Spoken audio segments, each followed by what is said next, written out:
अस्सलामुअलैकुम। This is Mohammad Tayyab.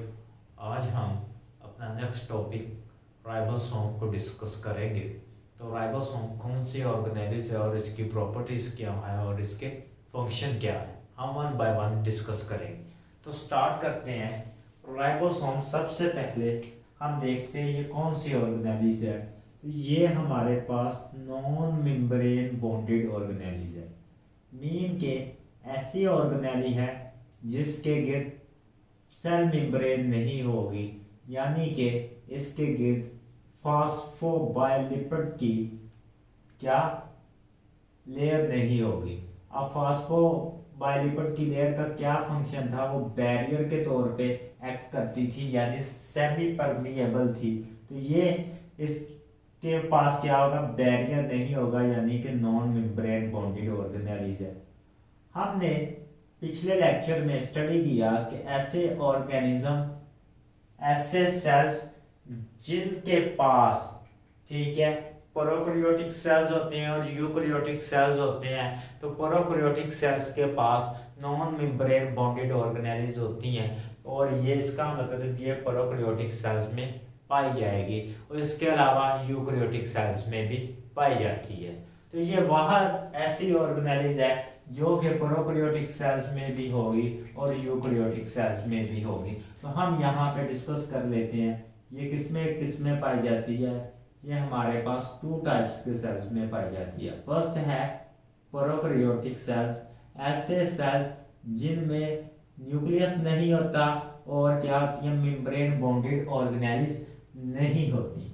और दूसरा है हमारे पास यूकैरियोटिक सेल, ऐसे सेल्स जिसमें क्या होता है, न्यूक्लियस मौजूद होता है। और कौन सी ऑर्गेनेलिज ज्यादा पाई जाती हैं, मेम्ब्रेन बॉन्डेड ऑर्गेनेलिज पाई जाती हैं।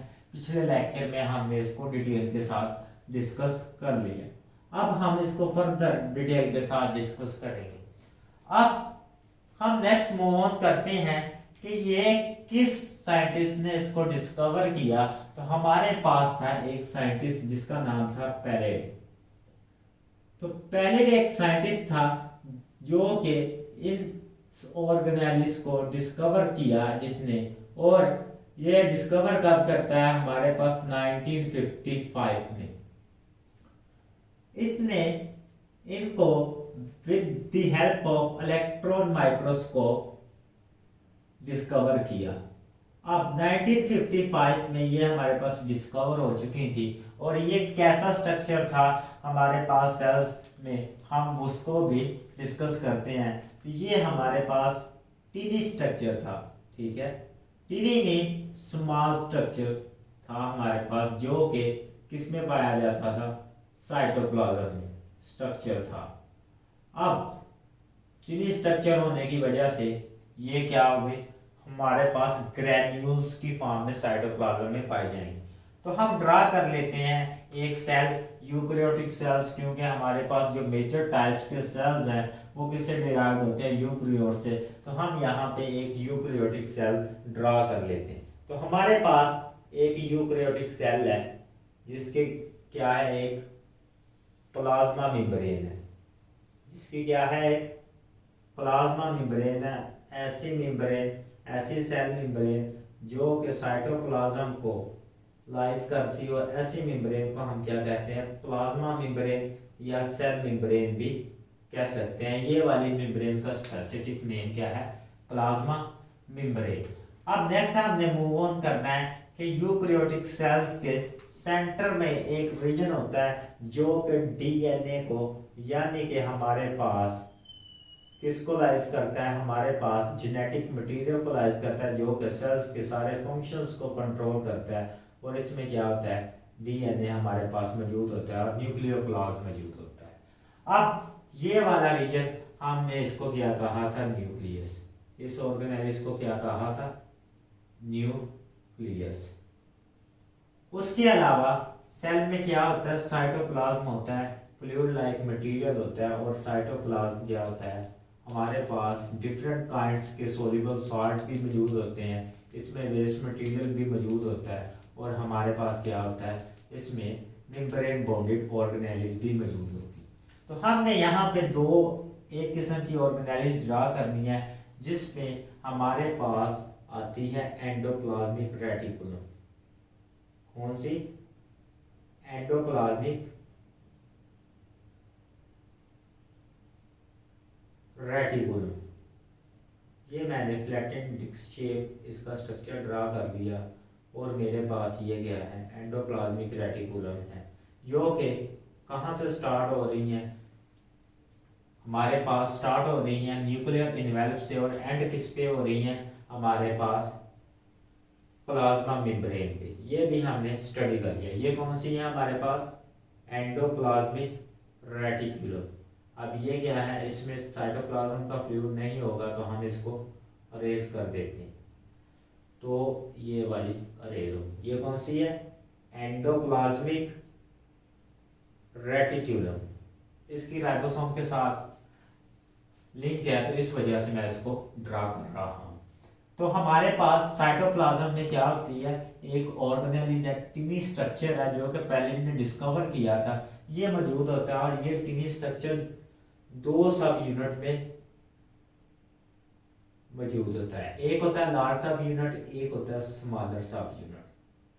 ठीक है, हम इस सब यूनिट को क्या कहते हैं? दोनों सब यूनिट को कहते हैं राइबोसोम। क्या कहते हैं? राइबोसोम। इसके अलावा हमारे पास जो एंडोप्लाज्मिक रेटिकुलम की एक टाइप है जिसे हमने क्या कहा था? Rough endoplasmic reticulum. इसकी जो हमारे पास मेम्ब्रेन होती है उसमें क्या होता है? राइबोसोम टिनी ग्रेन्यूल्स की फॉर्म में प्रेजेंट होता है। हम उसे क्या कहते हैं? Rough endoplasmic reticulum. ठीक है, रफ एंडोप्लाज्मिक रेटिकुलम। तो हमने ये एंड अराफत। अब हम इसकी लोकेशन को स्टडी कर लेते हैं कि ये कहाँ कहाँ पे पाया जाता है। तो ये सेल है हमारे पास, सेल का साइटोप्लाज्म है और साइटोप्लाज्म में, ठीक है, ये हमारे पास सेल का क्या है? साइटोप्लाज्म, यानी कि लिक्विड पोर्शन। तो अब हम इसको डिस्कस कर लेते हैं कि इसकी लोकेशन क्या है और लोकेशन के लिहाज से ये कहां पे पाया जाता है। Location,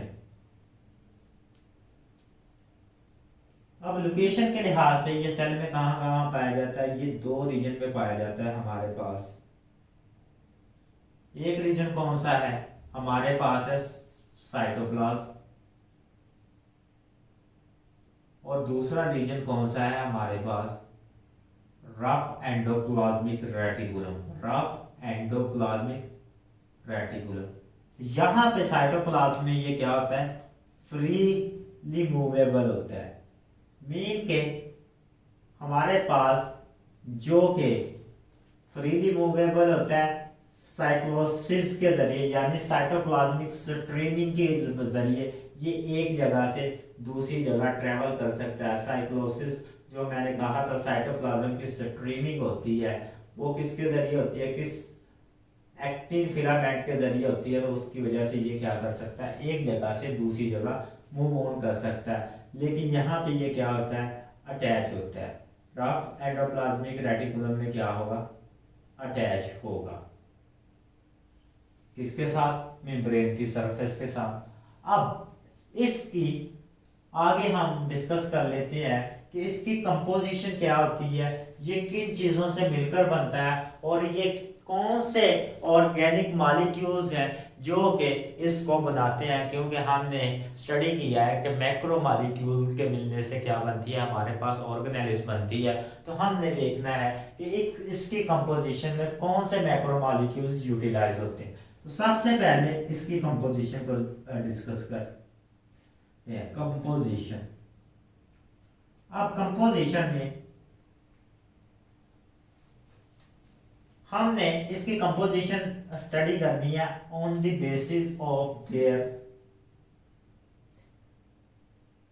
macromolecule. तो इसकी कंपोजिशन में दो टाइप्स के मैक्रोमोलिक्यूल्स होते हैं। एक होता है प्रोटीन, ठीक है। प्रोटीन कौन सा है? ऐसी पॉलीपेप्टाइड जो कि अमीनो एसिड के कॉम्बिनेशन से मिलकर बनती है, जिसका सब यूनिट क्या होता है? अमीनो एसिड होता है। दूसरा है, इसमें होता है हमारे पास राइबोसोमल आरएनए। आरएनए की टाइप है। आरएनए एक हमारे पास कौन सा मॉलिक्यूल था, हमारे पास मैक्रो मॉलिक्यूल था जो कि न्यूक्लिक एसिड की सब टाइप है आरएनए, और उसकी जो सब टाइप है राइबोसोमल आरएनए, ये वाला मैक्रो मॉलिक्यूल था, इसमें प्रेजेंट होता है। अब कितनी अमाउंट राइबोसोमल आरएनए की एक राइबोसोम में प्रेजेंट होती है और कितनी अमाउंट हमारे पास प्रोटीन की प्रेजेंट होती है, तो ये भी 50% क्या होती है, इसमें प्रोटीन होती है और 50% इसमें क्या होता है, हमारे पास राइबोसोमल आरएनए होता है। ठीक है, राइबोसोमल कंपोजिशन को भी हमने स्टडी कर लिया, हमने इसकी लोकेशन को स्टडी कर लिया, हमने इसकी कंपोजिशन को भी स्टडी कर लिया। अब मैंने कहा कि ये नॉन मेम्ब्रेनस बॉन्डेड ऑर्गेनेल्स है, ये प्रोकैरियोटिक सेल्स में भी पाई जाती है और यूकैरियोटिक सेल्स में भी पाई जाती है। अब इसका डिस्कशन करनी है कि मैंने कहा कि राइबोसोम्स हैं, इसके क्या होते हैं, 2 सब यूनिट होते हैं, और किस में पाई जाती है, ये यूकैरियोटिक सेल्स और प्रोकैरियोटिक सेल्स में भी पाई जाती है। मैंने यहाँ पे सिर्फ सिंबल के लिए यूकैरियोट्स की सेल लिया हुआ है, यानी जिसके में न्यूक्लियस प्रेजेंट है, और न्यूक्लियस क्या है, न्यूक्लियर इनवेल्व से सराउंडेड है।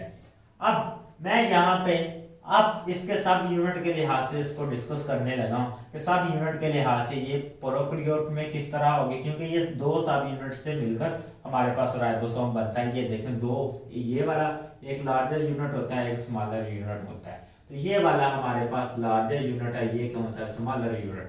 तो अब मैं इसको सब यूनिट के लिहाज से डिफरेंट कैटेगरीज के सेल में डिस्कस करने लगा हूं, तो ये है सब यूनिट, सब यूनिट के लिहाज से।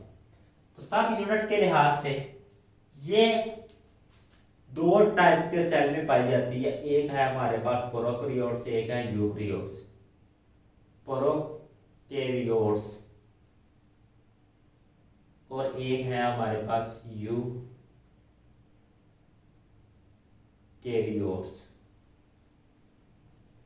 अब हमें पता है कि जिनमें न्यूक्लियस होगा वो यूकैरियोट्स हैं, जिनमें न्यूक्लियस नहीं होगा वो प्रोकैरियोट्स हैं, जिनमें नॉन मेम्ब्रेन बॉन्डेड ऑर्गेनेल्स होंगी वो प्रोकैरियोट हैं, जिनमें मेम्ब्रेन बॉन्डेड ऑर्गेनेल्स प्रेजेंट होंगी वो यूकैरियोट्स। अब प्रोकैरियोट्स में जो इसके सब यूनिट हैं वो किस तरह के होते हैं, हम उसको डिस्कस कर लेते हैं। इसमें इसका जो लार्जर सब यूनिट होता है, मीन के बड़े वाला, मैंने डायग्राम में आइडेंटिफाई किया, लार्जर सब यूनिट वो होता है हमारे पास कितना, 50s। ये वाला जो हमारे पास लार्जर सब यूनिट था, ठीक है, ये वाला लार्जर सब यूनिट था हमारे पास, ये कौन कितना होगा, हमारे पास 50s होगा, किसमें, प्रोकैरियोट में। और ये वाला जो स्मॉलर सब यूनिट होगा, यानी कि हमारे पास जो स्मॉल सब यूनिट होगा, स्मॉलर। ठीक है, हम इसको फर्दर 2 कैटेगराइज में डिवाइड कर लेते हैं ताकि आपको इजी रहे। ठीक है, एक होता है इसमें क्या होता है, लार्जर सब यूनिट, एक होता है स्मॉलर। ठीक, यहाँ पे मैं राइट करने लगा स्मॉलर सब यूनिट, स्मॉलर यूनिट कितना होता है इसमें 30s, और यहाँ पे क्या है, लार्जर सब यूनिट, लार्जर सब यूनिट कितना होता है इसमें हमारे पास 50s, अगर प्रोकैरियोट सेल्स। अब यूकैरियोटिक सेल्स में इसका हम देख लेते हैं कि क्या सीन है। तो यूकैरियोटिक सेल्स में भी क्या होता है, लार्ज स्मॉलर सब यूनिट होता है एक, और एक क्या होता है, लार्जर सब यूनिट। तो इनकी भी वैल्यू है। तो यूकैरियोट्स में जो इनका स्मॉलर सब यूनिट होता है, इसमें 30s था, लेकिन यूकैरियोटिक सेल्स में कितना होगा, 40s होगा।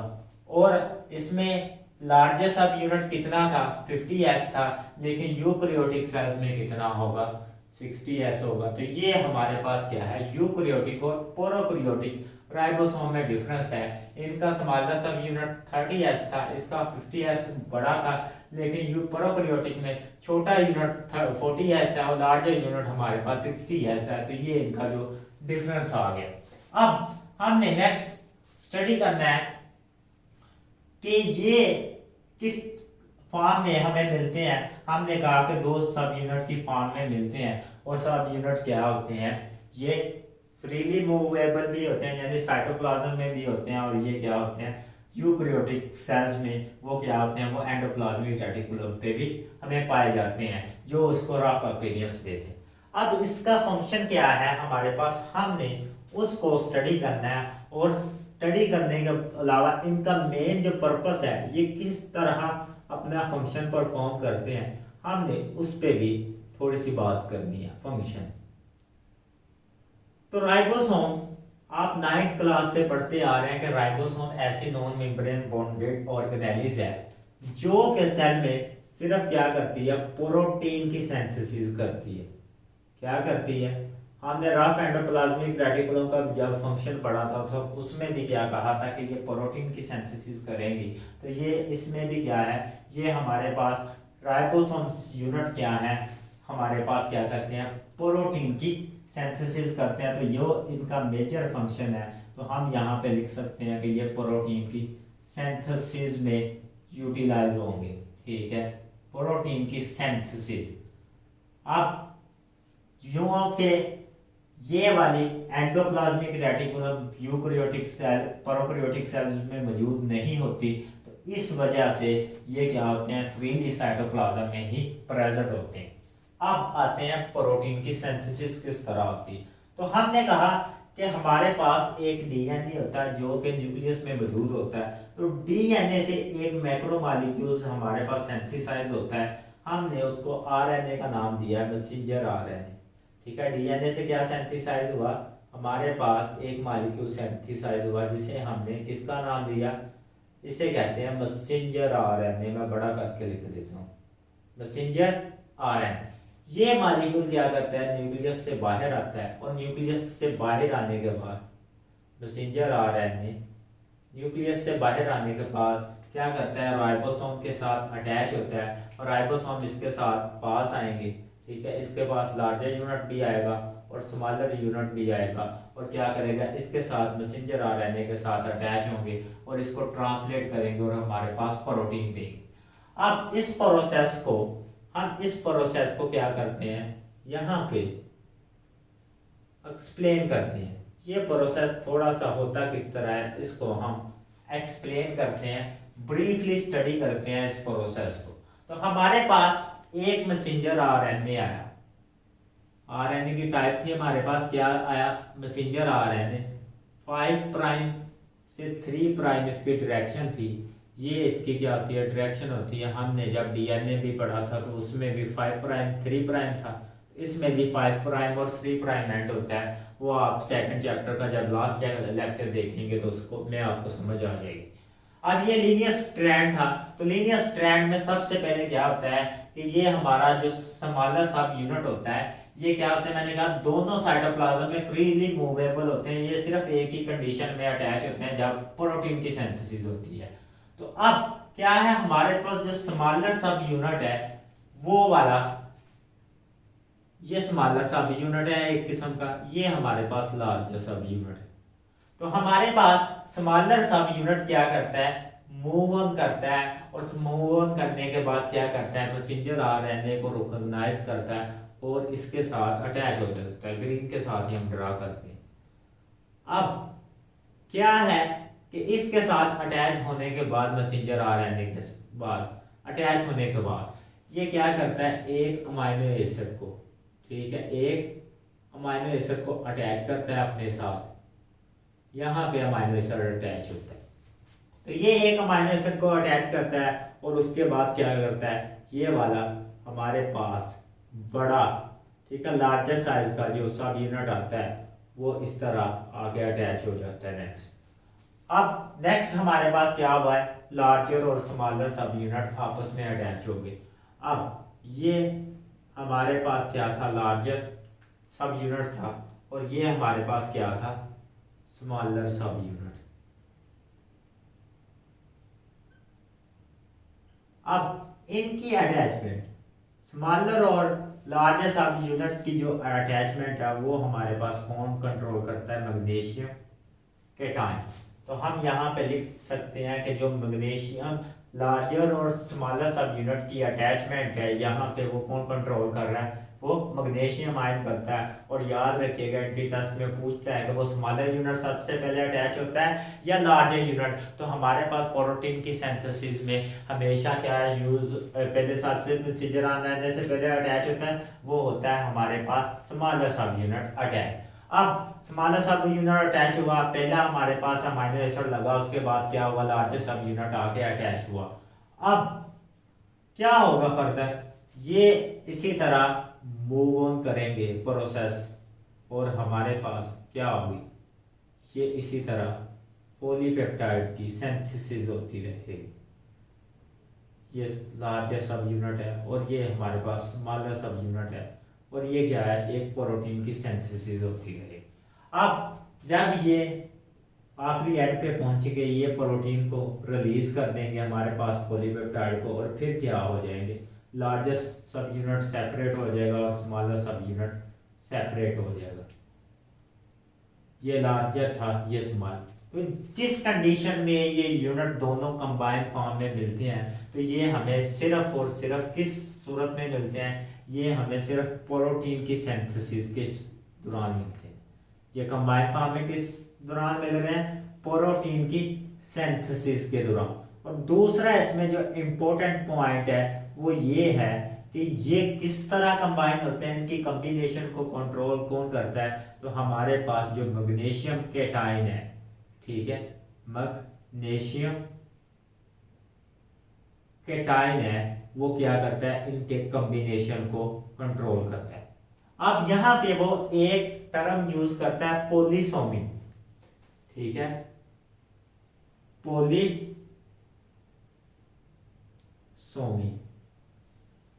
ये टर्मिनोलॉजी इसको यूज करता है और उसमें डिस्क्राइब करने लगता है कि जब हम, ठीक है, अब पॉलीसोमी क्या है, जब ऐसी कंडीशन जिसमें लार्जर सब यूनिट,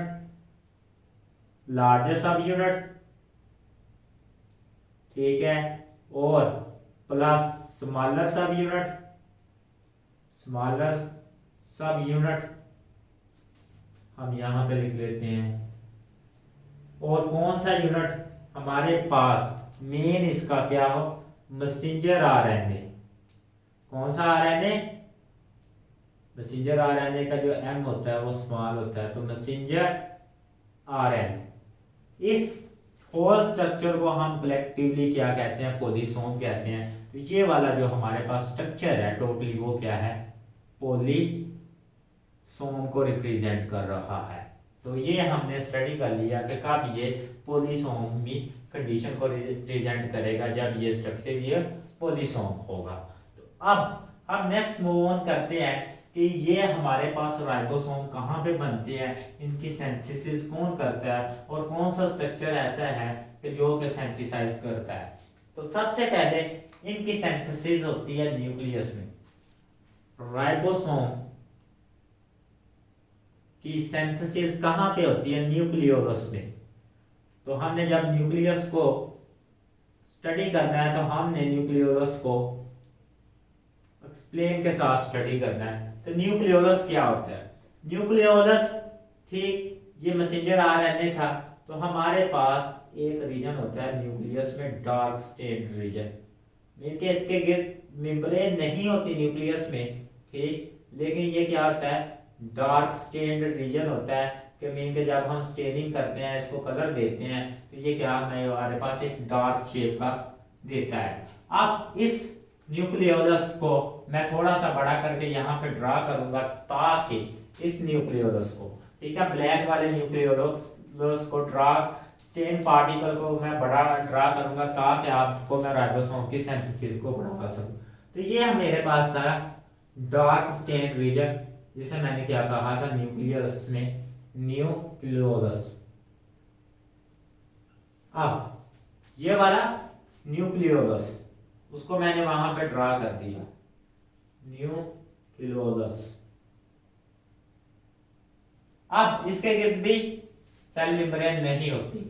अब इसके दो रीजन होते हैं, एक होता है सेंट्रल रीजन, ये न्यूक्लियोलस में है, मैंने वैसे ड्रा करने के लिए, ये होता है इसका जो सेंट्रल रीजन, ठीक है, कौन सा है, सेंट्रल रीजन। और ये कौन सा होता है, पेरिफेरल रीजन, पेरिफेरल रीजन। अब हम इनके वन बाय वन फंक्शन को स्टडी करते हैं। राइबोसोम कहाँ पे सिंथेसिस होते हैं, यानी ये न्यूक्लियोलस में सिंथेसाइज होते हैं। न्यूक्लियोलस क्या है, न्यूक्लियस में एक ड्रास स्टेन क्या है, हमारे पास बॉडी है जो कि rest of the nuclear plasm से क्या होती है, सेपरेट होती है। अब न्यूक्लियोलस में दो रीजन है हमारे पास, हमने उनको स्टडी करना है। एक है पेरिफेरल रीजन और दूसरा है हमारे पास सेंट्रल फिब्रल एरिया, सेंट्रल फिब्रल एरिया। और ये क्या है हमारे पास, पेरिफेरल रीजन, पेरिफेरल यानी अतराफ वाला रीजन, जो कि न्यूक्लियोलस के अतराफ वाला रीजन होगा। अब ये वाला क्या है, सेंट्रल फिब्रल रीजन एरिया है, यानी सेंट्रल वाला, और ये क्या है, पेरिफेरल रीजन। हमारे पास जो कि आरएनए और राइबोसोमल डीएनए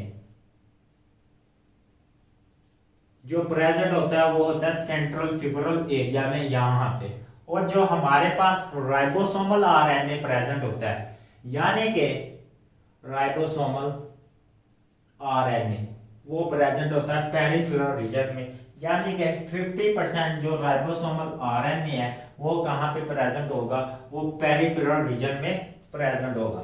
नेक्स्ट, ये राइबोसोमल डीएनए का मतलब क्या है, ये राइबोसोमल डीएनए का मतलब क्या है, ये राइबोसोमल डीएनए क्या बनाएगा, हमारे पास मैसेंजर आरएनए बनाएगा, ठीक है। मैसेंजर आरएनए क्या बनाएगा, ये राइबोसोमल डीएनए ऐसी प्रोटीन बनाएगा जो कि राइबोसोम की सिंथेसिस में यूटिलाइज होनी, मीन के ये वाली रेस्ट ऑफ दी प्रोटीन जो है सिंथेसाइज होनी है राइबोसोम की, वो कहाँ पे उसकी इंफॉर्मेशन मौजूद है, वो राइबोसोमल डीएनए के पास मौजूद है। और वो कहाँ पे, सेंट्रल फिब्रल एरिया है न्यूक्लियोलस का, वहाँ पे मौजूद है। और हमने इसकी ये इंफॉर्मेशन को भी डिस्कस कर लिया। तो हमने यहाँ पे प्रोटीन के स्ट्रक्चर को और राइबोसोम को डिस्कस कर लिया। इंशाल्लाह अगले लेक्चर के साथ मुलाकात होगी। अपना ख्याल रखिएगा। अल्लाह हाफिज़।